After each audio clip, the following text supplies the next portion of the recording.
Welcome back viewers. Programme जे हिन हिस्से में बि ॻाल्हि ॿोल हलंदी तहरीक इंसाफ़ जे सरबराह इमरान ख़ान जी गिरफ़्तारीअ खां पोइ मुल्क में जेका मजमूई तौर ते सियासी सूरत हाल आहे, पंजाब ऐं ख़ैबर पख्तूनख्वा में फ़ौज तलब कई वई आहे। वफ़ाक़ी सरकार जे तरफ़ां ख़बरूं हींअर इहे आहिनि त इस्लामाबाद में पिणु फ़ौज जी डिप्लॉयमेंट जी ख़्वाहिश आहे वफ़ाक़ी सरकार जी। इन हवाले सां लाहौर ऐं पंजाब में मजमूई तौर ते सूरत हाल कहिड़ी आहे, मूंसां गॾु हींअर टेलीफोन लाइन ते मौजूदु आहे लाहौर सां ताल्लुक़ रखंदड़ नाले वारो सहाफ़ी ऐं तजिया निगार इमदाद सुमरो साहब। अस्सलाम वालेकुम इमदाद साहब। इमदाद साहब, हींअर जेका सूरत हाल आहे, ख़ासि तौर ते शुरूआत कंदुसि लाहौर में कहिड़ो रद्द अमल आहे तहरीक इंसाफ़ जे कारकुननि जो अॼोकी डेट में? हींअर ॾिसो, अॼु त मजमूई तौर ते सूरत हाल लाहौर जी नॉर्मल रही आहे। हिकु वाक़िया थिया आहिनि।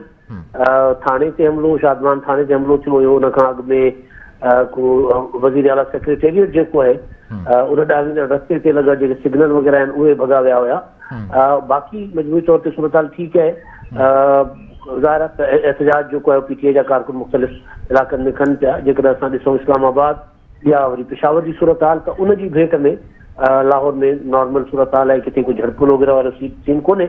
ऐं जीअं ई फ़ौज जी तलबी जो जेको आहे उहो नोटिस आयो या ख़बर आई, त उन खां पोइ सूरत हाल जेका आहे उहा काफ़ी बहितर आहे। इन खां सवाइ जेका हाणे नई डेवलपमेंट अचे पई, तहरीक इंसाफ़ जी जेका लीडरशिप आहे, जेका पहिरियों त इहो जिन चयो पियो त भई हिन सां जेको ही पुरतशद्दुद मुज़ाहिरा आहिनि, कोर कमांडर हाउस खे साड़ण वारो वाक़ियो आहे, या GHQ में दाख़िल थी विया PTI जा कारकुन, या जेको पेशावर में थिए पियो, उन्हनि सां असांजो को ताल्लुक़ कोन्हे। त हाणे उन्हनि जो सबूत तौरु ऑडियो जेके आहिनि, ऑडियो रिकॉर्डिंग्स उहे साम्हूं आयूं आहिनि PTI जी लीडरशिप जूं।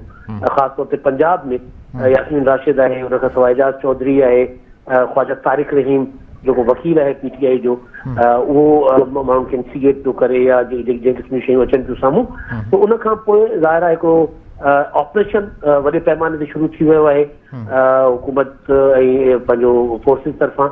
PTI जूं गिरफ़्तारियूं जेके आहिनि पंजाब में, जेके वॾे पैमाने ते एक्टिविस्ट गिरफ़्तार थिया आहिनि। तो सूरत हाल जेका कल्ह हुई, अॼु उन खां निस्बतन ठीकु आहे, पर ज़ाहिर नॉर्मल न आहे। इनखे मुंहिंजो ख़्याल आहे वक़्तु लॻंदो इन सूरत हाल खे नॉर्मल थियण में।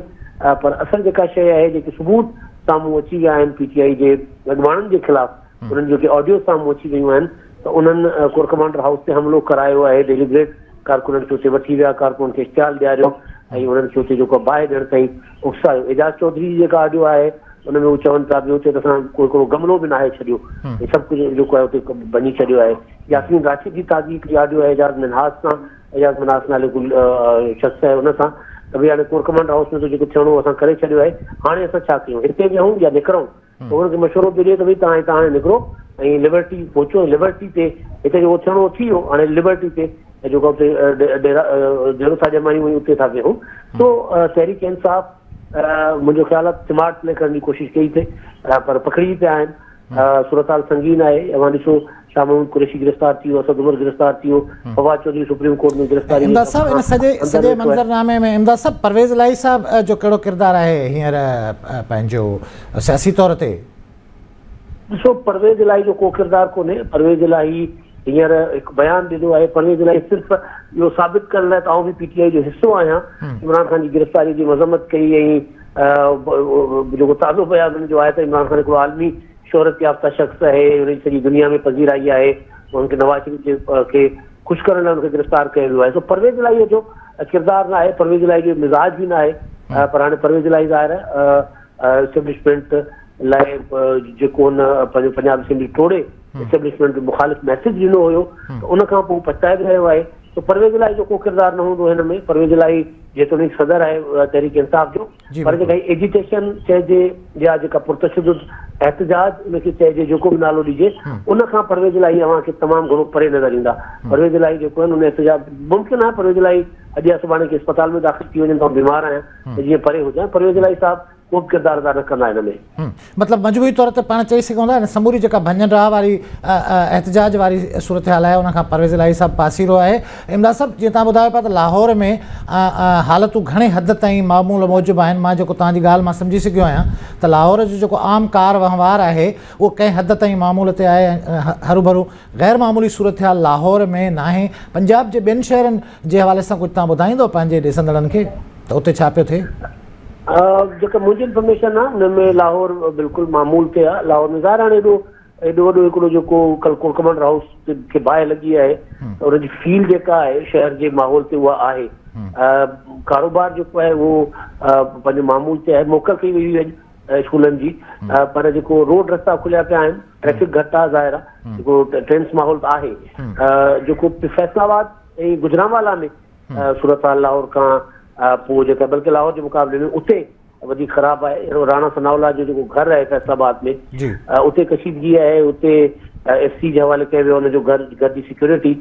गुजरांवाला में बि असांजी बि हिकिड़ी ऑडियो आई आहे साम्हूं लोकल लीडर जी, त भई असांखे जेको आहे जेके RPO ऑफिस, जेके पुलिस ऑफिस आहिनि, सरकारी ऑफिसूं आहिनि, हिननि खे जेको आहे निशानो बणाइणु खपे। उते बि सूरत हाल टेंस हुई, उते बि गोली वग़ैरह हली आहे। पर जेका घणी सूरत हाल ख़राब हुई राति लाहौर में जो कोर कमांडर हाउस खे बाहि ॾिनी वई, उन्हनि जो जेको असर ज़रूर आहे लाहौर जे माहौल ते, पंजाब जे माहौल ते। इमदाद साहब, छाकाणि तव्हांजो इन समूरी सूरत हाल ते तहरीक इंसाफ़ जी सियासत ते, पंजाब जी सियासत ते गहरी नज़र आहे।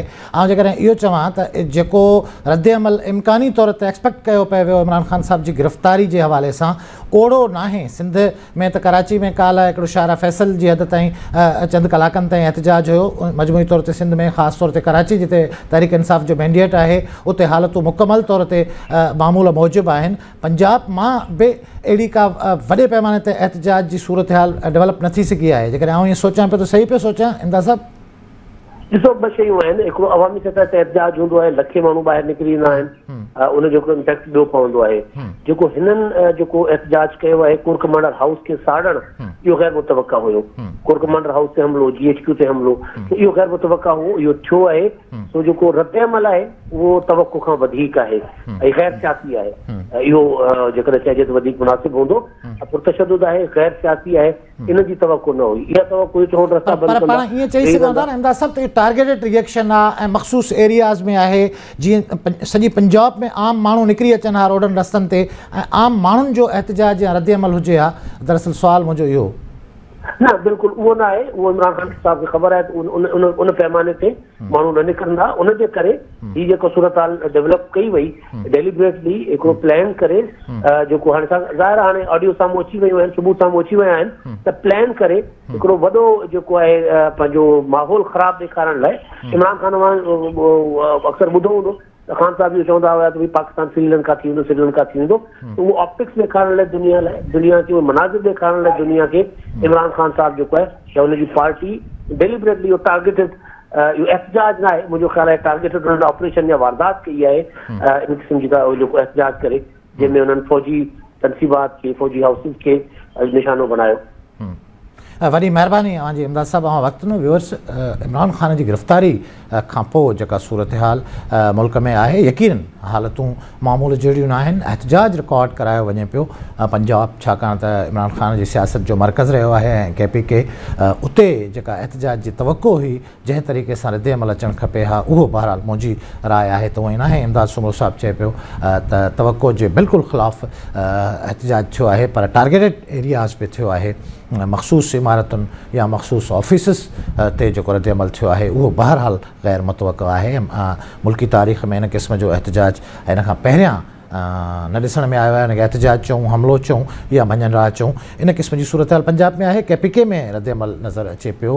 हींअर पंजाब ऐं ख़ैबर पख्तूनख्वा में फ़ौज खे तलब कयो वियो आहे वफ़ाक़ी सरकार जे तरफ़ां। इस्लामाबाद में पिणु वफ़ाक़ी सरकार फ़ौज तलब करण जो इरादो कयो आहे ऐं इस्लामाबाद जो कंट्रोल पिणु फ़ौज जे हवाले कयो वेंदो। यकीनन हीअ सूरत हाल ते ज़ाब्तो आणण जी कोशिशि कई वञे पई। इमरान ख़ान जी गिरफ़्तारी अॻूणे वज़ीर आज़म जी हैसियत में अहमियत रखे थी ऐं तहरीक इंसाफ़ जो जेको टेम्पो हुयो उन हवाले सां तवक़ो कई पई वई त वधीक रिएक्शन ईंदो मुल्क जे मुख़्तलिफ़ शहरनि में, ख़ासि तौर ते वॾनि शहरनि में। उन हवाले सां जेको रिएक्शन मुतवक़ा हुयो, ओतिरो रिएक्शन कोन्हे। आम जेको कारकुन आहे तहरीक इंसाफ़ जो, उहो बाज़ाब्ता तौर ते रोडनि रस्तनि ते न अची सघियो आहे। लीडरशिप जेका इमरान ख़ान खां पोइ चौधरी परवेज़ इलाही जेको पार्टी जो मरकज़ी सदर हुयो, उहो सियासी तौर ते मुतारिक हिन एहतजाजी तहरीक में नज़र न पियो अचे।